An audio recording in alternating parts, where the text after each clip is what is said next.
Now, two area hospitals say the rate of respiratory illnesses continues to fluctuate, but high numbers of COVID-19, the flu, and RSV are a major concern. KVU's Rylee Fitzgerald talked with medical professionals in the Tri-Cities who say people can help bring that number down to a more manageable level.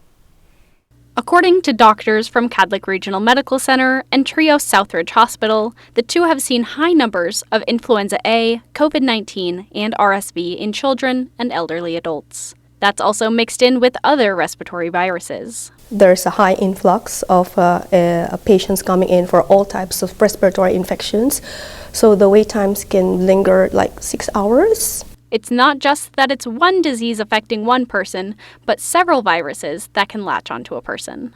We're seeing both adults and kids with influenza A and COVID, influenza A and RSV.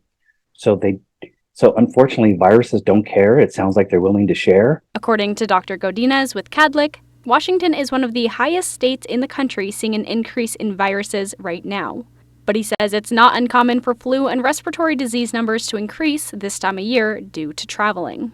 As diseases get spread, they get to share, and we share with our community, and then they spread through the household. Because again, that's how it works. That's how the virus, goes through by the air. It shares through droplets. Not only the traveling season, but in the recent years, things have changed. During the season, everybody's there's social gatherings, travel restrictions are more lax, and people don't wear masks anymore in crowded places.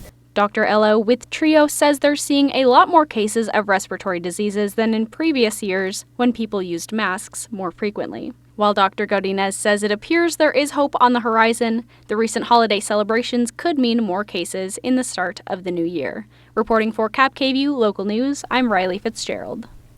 The doctors say the numbers were lower last year and before, when isolation and masking were more heavily encouraged. They say the best way to fight for your health is by getting vaccinated.